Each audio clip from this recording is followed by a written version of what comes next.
Hello, ഇന്നത്തെ വീഡിയോയിലേക്ക് എല്ലാവർക്കും സ്വാഗതം. മാങ്ങ കൊണ്ട് ഇങ്ങനെ ഒരു ഐറ്റം മുമ്പ് നിങ്ങൾ ട്രൈ ചെയ്തിട്ടുണ്ടോ? ബിരിയാണിയുടെയും ചോറിൻ്റെയും ചപ്പാത്തിയുടെയും ഒക്കെ രുചി ഇരട്ടിയാക്കുന്ന ഒരു സ്പെഷ്യൽ ഐറ്റമാണിത്. സംഭവം വേറൊന്നുമല്ല കേട്ടോ, നല്ലൊരു നാടൻ മധുരമാങ്ങ ചട്നിയാണ്. നിങ്ങളുടെ വീട്ടിൽ ഒരു പച്ചമാങ്ങയെങ്കിലും എടുക്കാനുണ്ടോ? എങ്കിൽ ഒട്ടും സമയം കളയേണ്ട, മിനിറ്റുകൾക്കുള്ളിൽ തയ്യാറാക്കിയെടുക്കാൻ പറ്റിയ നല്ലൊരു നാടൻ മധുരമാങ്ങ ചട്നിയുടെ റെസിപ്പി നോക്കാം. എങ്കിൽ നമുക്ക് നേരെ വീഡിയോയിലേക്ക് പോയാലോ. അതിനായിട്ട് ഞാനിവിടെ വലിയൊരു പച്ചമാങ്ങ നന്നായിട്ട് കഴുകിയെടുത്തിട്ടുണ്ട്. ഇനി ഇത് നീളത്തിലൊന്ന് അരിഞ്ഞെടുക്കാം. കനം കുറച്ച് നീളത്തിലൊന്ന് അരിഞ്ഞെടുക്കണം. നിങ്ങൾക്കിത് ചെറുതാക്കി സ്ക്വയർ ഷേപ്പിൽ അരിഞ്ഞെടുക്കണമെന്നുണ്ടെങ്കിൽ അങ്ങനെ ചെയ്യാം കേട്ടോ. ഇനി ഒരു ചട്ടിയിലേക്ക് 1.5 ടേബിൾ സ്പൂൺ വെളിച്ചെണ്ണ ചേർത്ത് കൊടുത്തിട്ടുണ്ട്. അതൊന്ന് ചൂടാവുമ്പോൾ 1/4 ടീസ്പൂൺ കടുകിട്ടൊന്ന് പൊട്ടിച്ചെടുക്കാം. കടുകെല്ലാം ഒന്ന് പൊട്ടിക്കഴിയുമ്പോൾ അതിലേക്ക് 1/4 ടീസ്പൂൺ ഉലുവ ചേർത്ത് കൊടുക്കണം. ഇനി ഉലുവ ഒന്ന് ബ്രൗൺ കളറായി വരട്ടെ. ഇനി ഇതിലേക്ക് 1/4 ടീസ്പൂൺ കുരുമുളകാണ് ചേർത്ത് കൊടുക്കുന്നത്. മുഴുവൻ കുരുമുളക്. നിങ്ങളുടെ അടുത്ത് മുഴുവൻ കുരുമുളക് ഇല്ലെങ്കിൽ പൊടികൾ ചേർക്കുന്ന സമയത്ത് 1/4 ടീസ്പൂൺ കുരുമുളക് പൊടി ചേർത്താലും മതി. ഇനി ഇതിലേക്ക് 1/4 ടീസ്പൂൺ കരിഞ്ജീരകം ചേർത്ത് കൊടുക്കാം. അതിന് കൂടെ തന്നെ 1/4 ടീസ്പൂൺ നല്ല ജീരകം കൂടി ഒന്ന് ചേർത്ത് കൊടുക്കാം. ഇതൊന്നും സ്കിപ്പ് ചെയ്യാതെ എല്ലാം ഒന്ന് ആഡ് ചെയ്യാൻ ശ്രദ്ധിക്കണമെങ്കിൽ നമ്മുടെ മധുരമാങ്ങ ചട്നിക്ക് നല്ലൊരു ടേസ്റ്റ് കിട്ടുകയുള്ളൂ. ഇനി ഇതെല്ലാം കൂടി ഒന്ന് ഇളക്കി യോജിപ്പിച്ചതിന് ശേഷം നമുക്ക് നേരത്തെ അരിഞ്ഞു വെച്ചിരിക്കുന്ന പച്ചമാങ്ങ കൂടി ഇതിലേക്ക് ചേർത്ത് കൊടുക്കണം. ഇനി ഇതെല്ലാം കൂടി നന്നായിട്ടൊന്ന് മിക്സ് ചെയ്ത് യോജിപ്പിച്ചെടുക്കണം.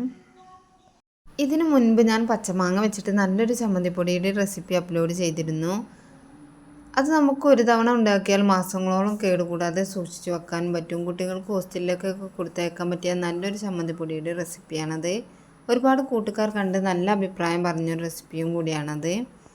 അത് ഇതുവരെയും കാണാത്ത കൂട്ടുകാരുണ്ടെങ്കിലും ഒന്ന് പോയി കണ്ടു നോക്കണം. നിങ്ങളതൊന്നും ഉണ്ടാക്കി നോക്കണം. നിങ്ങളുടെ അഭിപ്രായം കമൻറ്റിലൂടെ എഴുതി അറിയിക്കുകയും വേണം.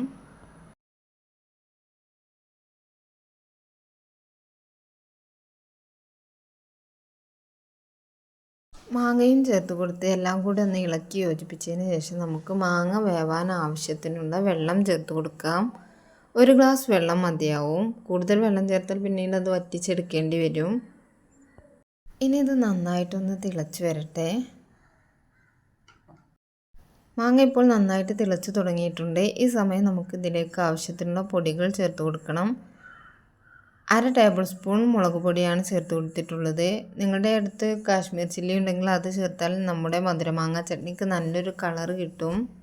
അതിൻ്റെ കൂടെ തന്നെ മാങ്ങയിലേക്ക് ആവശ്യത്തിനുള്ള ഉപ്പ് കൂടി ചേർത്ത് കൊടുക്കണം. ഇനി ഇതിലേക്ക് നേരത്തെ കുരുമുളക് ചേർക്കാത്തവരുണ്ടെങ്കിൽ ഈ സമയം ഇതിലേക്ക് 1/4 ടീസ്പൂൺ കുരുമുളക് പൊടി കൂടി ചേർത്ത് കൊടുത്തോളൂ. ഇനി ഇത് നന്നായിട്ട് ഇളക്കി ഒന്ന് യോജിപ്പിച്ചെടുത്ത് കുറച്ച് സമയം നമുക്കിത് അടച്ചു വെച്ചൊന്ന് വേവിച്ചെടുക്കണം. നമ്മുടെ മാങ്ങയെല്ലാം ഒന്ന് സോഫ്റ്റായിട്ട് വരട്ടെ. അതുവരെ നമുക്കിതൊരു മീഡിയം ഫ്ലെയിമിലിട്ടൊന്ന് വേവിച്ചെടുക്കാം. ഇടയ്ക്ക് തുറന്നൊന്ന് ഇളക്കി കൊടുക്കാൻ മറക്കരുത്, അല്ലെങ്കിൽ നമ്മുടെ മാങ്ങ അടിക്ക് പിടിക്കാൻ ചാൻസ് ഉണ്ട്. ഇപ്പോൾ ഇതൊരു 2 മിനിറ്റോളം ആയിട്ടുണ്ട്. നമ്മുടെ മാങ്ങയെല്ലാം നന്നായിട്ട് വെന്ത് വന്നിട്ടുണ്ട്. ഈ സമയം നമുക്കിതിലേക്ക് മധുരത്തിന് ആവശ്യത്തിനുള്ള ശർക്കര ചേർത്ത് കൊടുക്കണം. ഞാൻ അധികം പുളിയില്ലാത്ത വലിയൊരു മാങ്ങയായിരുന്നു എടുത്തിരുന്നത്. അതുകൊണ്ട് തന്നെ ഞാനിതിലേക്ക് 100 ഗ്രാം ശർക്കരയാണ് ചേർത്ത് കൊടുക്കുന്നത്. നിങ്ങളെടുക്കുന്ന മാങ്ങക്കനുസരിച്ച് ശർക്കരയുടെ അളവ് കൂട്ടുകയോ കുറയ്ക്കുകയോ ചെയ്യാം. ഇതിലേക്ക് നല്ല മധുരം ആവശ്യമില്ല കേട്ടോ.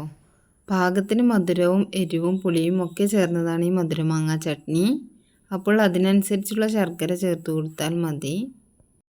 ശർക്കര കൂടി ചേർത്ത് അതൊന്ന് മെൽറ്റായി വരുമ്പോൾ നമ്മുടെ മധുരമാങ്ങ ചട്നി കുറച്ചുകൂടി ഒന്ന് ലൂസായിട്ട് വരും.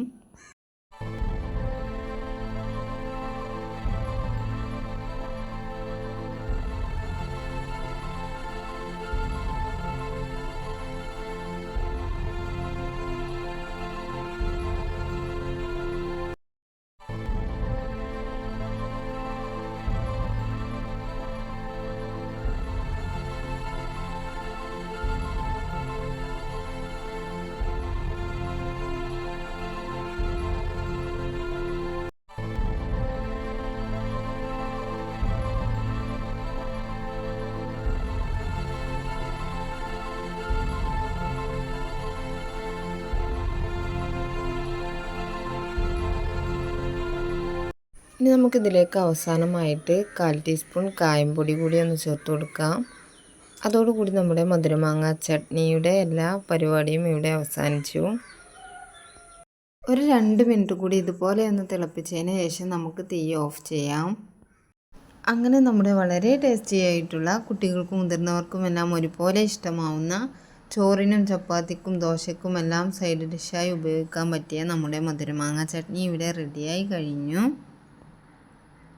ഇത് ഒരു തവണ ഉണ്ടാക്കിയാൽ 2 ആഴ്ചയോളം നമുക്ക് ഫ്രിഡ്ജിൽ സൂക്ഷിച്ചു വെക്കാം. അപ്പോൾ അങ്ങനെ ഈ മാങ്ങ സീസൺ കഴിയുന്നതിന് മുമ്പ് എല്ലാവരും ഇതൊന്നും ഉണ്ടാക്കി നോക്കില്ലേ? എന്തായാലും നിങ്ങളിതൊന്നും ഉണ്ടാക്കി നോക്കണം. എനിക്കുറപ്പാണ് നിങ്ങൾക്ക് വളരെയധികം ഇഷ്ടപ്പെടുന്ന ഒരു റെസിപ്പിയാണിത്. ഈ വീഡിയോ നിങ്ങൾക്ക് ഇഷ്ടമായിട്ടുണ്ടെങ്കിൽ ലൈക്ക് ചെയ്യണം. നിങ്ങളുടെ അഭിപ്രായം കമൻറ്റിലൂടെ എഴുതി അറിയിക്കണം. നിങ്ങളുടെ ഫ്രണ്ട്സിനും ഫാമിലിക്കും വീഡിയോ ഒന്ന് ഷെയറും കൂടി ചെയ്ത് കൊടുക്കണം. സബ്സ്ക്രൈബ് ചെയ്യാത്ത കാണുന്ന കൂട്ടുകാരുണ്ടെങ്കിൽ ഒന്ന് സബ്സ്ക്രൈബും കൂടി ചെയ്യണേ. മറ്റൊരു അടിപൊളി വീഡിയോയുമായി വീണ്ടും കാണാം. Thanks for watching.